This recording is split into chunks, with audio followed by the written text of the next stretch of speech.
जि आंनि बिमा राव आरो आंनि सोलोंथाइ बे मावथांखि लानानै जि साइकेल हानजा सुरनाय आरो बेनि गुबै उद्देश्यआ बेनो जे जोंनि बर' बिजोंनि फरायसालिफ्राव जोङो जोंनि फरायसानि अनजिमाखौ बांहोनायनि उद्देश्ययै जोङो बे साइकेल रेलि हाबाफारिखौ जों लादों आरो बुहुमाव जों बर' माहारिया थांनानै थानांगौब्ला जोंनि बिजोङा थांनानै थानांगोन जोंनि रावा थांनानै थानांगोन आरो जोंनि रावा थांनानै थानांगौब्ला जोंनि मोनफ्रोमबो गुदि फरायसालि बा बर' बिजोंनि फरायसालिफोरनि फरायसानि अनजिमाया खम जानो मोननाय नङा आरो खम जालाङोब्ला जोंनि बिजों एबा रावा हयथ' बियो गोमालांनायनि लामा फारसे आगान सुरगोन दा बेखायनो जोङो बेखौ नोजोर होनानै बर' माहारिनि थामोनथा आरो रैखाथि बेखौ जोङो नोजोर लाखिनानै जोंनि बिजोङाव बा जोंनि बिजोंनि मोनफ्रोमबो फरायसालिनि अनजिमाया बाङो आरो साफ्रोमबो रायजो राजाखौ जोंनि नैबे साइकेल रेलिनि गेजेरजों जों हांख्रायदों खावलायदों जोंनि बर' बिमाफ्रा जाहाथे गावनि गथ' गथायखौ बर' बिजोंनि फरायसालियावनो गोग्गो सोलोंथाइ लाहोनायनि थाखाय मुं थिसनो आरो जों मिथियो बुहुमनि पण्डितफ्रा बुंदों गेदेमा बिथांमोना बुङो जे बुहुमनि बयनिख्रुइबो देरसिन राव होननानै बुङोब्ला बिमानि रावखौ होननानै बुंदों बिमानि रावानो बयनिख्रुइबो देरसिन राव गोदैसिन राव दा बेखायनो जोंबो जोंनि रायजो राजा आइ आफामोना जाहाथे गावनि गथ' गथायखौ बर' बिजोंनि फरायसालि एबा गावनि बिमा रावजों सोलोंथाइ होयो बेनि नैबे साइकेल रेलिनि गेजेरजों बे मेसेजखौ होदों आरो जों खावलायबोदों आरो दिनैनि बे जे उदालगुरि जिल्ला एबसुनि बानजायनायाव जे साइकेल रेलि खालामनाय बे हाबाफारिया हरिसिंगा दखरा एबसुनि सिङाव थानाय मानथिगिरि गुदि फरायसालिनिफ्राय जागायनानै जों दिनै नैबे नोलोबारि दखरा एबसुनि सिङाव थानाय जि बिहुराम बर' गेजेर फरायसालिनि गेलेग्रा फोथाराव बा गेवलां फोथाराव जों दिनै बे हाबाफारिखौ जोङो थुंगेनाय बा जोबथा हाबाफारि हिसाबै जों बे जायगायाव लादों आरो बे हाबाफारियाव जों बाहागो लानो हानाय जोंनि उदालगुरि जिल्ला एबसुनि मानजाथाव आफादगिरि कर्नेलिस दैमारि बिथां आरो जोंजोंनो बाहागो लानो हादों दुलाराय बर' फरायसा आफादनि सासे नेहाथारि आनन्द दैमारि बिथां आरो जोंजोंनो बाहागो लानो हादों थामहिनबा जोंनि हांख्रायनाय लेखा बे हाबाफारियाव बाहागो लाफानो हादों उदालगुरि जिल्ला बर' थुनलाइ आफादनि मानजाथाव आफादगिरि मानिक बसुमतारी सार बिथां आरो उदालगुरि जिल्ला बर' थुनलाइ आफादनिनो लेङाइ आफादगिरि बिथांमोनाबो जोंजों बाहागो लानो हादों आरो गुबुन गुबुन गुदि बर' थुनलाइ आफादनि मानजाथाव बिबानगिरि बिथांमोनाबो जोंजों बाहागो हादों आरो नैबे बिहुराम बर' गोजौ फरायसालिनि गाहाय फोरोंगिरि लोगो फोरोंगिरि सार बिथांमोनाबो जोंजों बाहागो लादों आरो नैयावहाय बाहागो लाफैनो साफ्रोमबो जोंनि जि दखरा एबसुनि बिबानगिरि लोगो नोंथांमोन दा बे समावहाय आङो फिन खनसेबाव उदालगुरि जिल्ला एबसुनि जानानै हाबाफारियाव जोबजासिम बाहागो लानायनि थाखाय फिन खनसेबाव साबायखर बावदों आरो बे समाव आङो गोलाव खालामालासेनो थोंजों दिनैनि नैबे हाबाफारियाव बाहागो लानाय बिथांमोनखौ फिन खनसेबाव सिनायथि होनो आं सिगांदों आं सिनायथि होनायनि सिगांग्रो दिनै नैबे जि साइकेल रेलि थामहिनबा आंनि बिमा राव आंनि सोलोंथाइ मावथांखिजों बिथा खालामनानै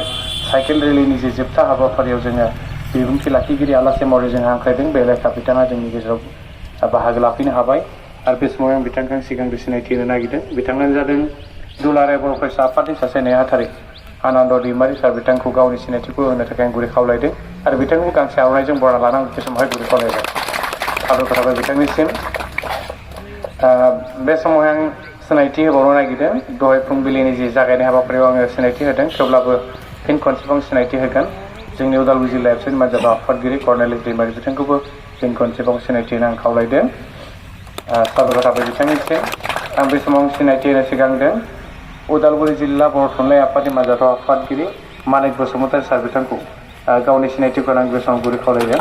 आरो बिथांखौबो गांसे आर'नाइजों बरायना लागोन साबायखर थाबाय बे समावहाय जोंनि गेजेराव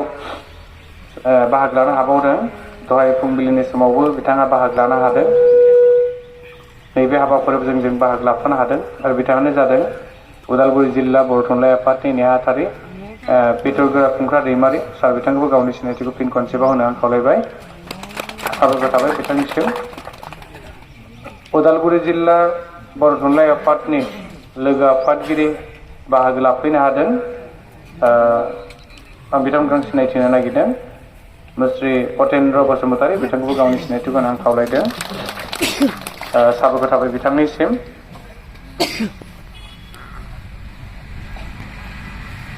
बे समाव आं सिनायथि बावनो नागिरदों उदालगुरि जिल्ला बर' थुनलाइ आफादनिनो सासेबाव लोगो आफादगिरि बाबुल सोरां बर' बिथांखौबो गावनि सिनायथिखौ आं खावलायबाय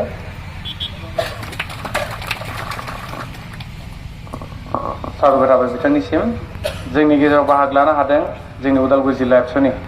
मानजाथाव बोसोनगिरि बाबुराम दैमारि बिथांखौबो गावनि सिनायथिखौ आं खावलायदों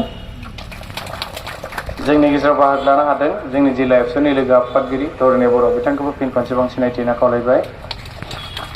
जोंनि गेजेराव बाहागो लानो हादों उदालगुरि जिल्ला बर' थुनलाइ आफादनि बर' थुनलाइ आफादजों दिहुनजानाय धोनस्रि थान्दैनि चिफ एडिटर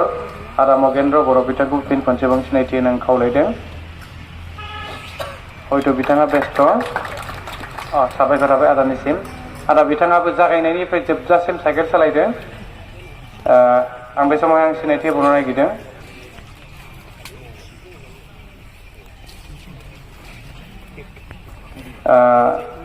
बिहुराम बर'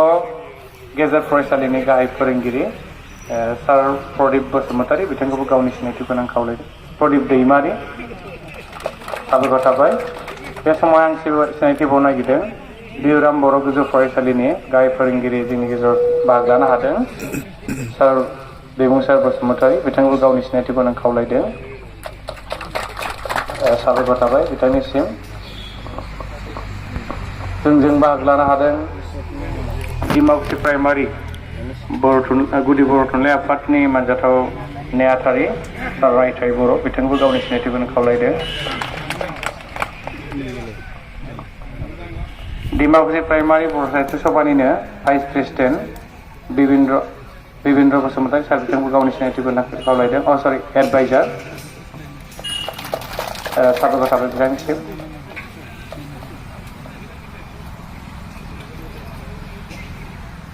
डिमाकुसि प्राइमारि बर' साहित्य सभानिनो सासेबाव लेङाइ आफादगिरि धीरेन्द्र बर' सार बिथांखौ गावनि सिनायथिखौ खावलायबाय साबायखर थाबाय बिथांनिसिम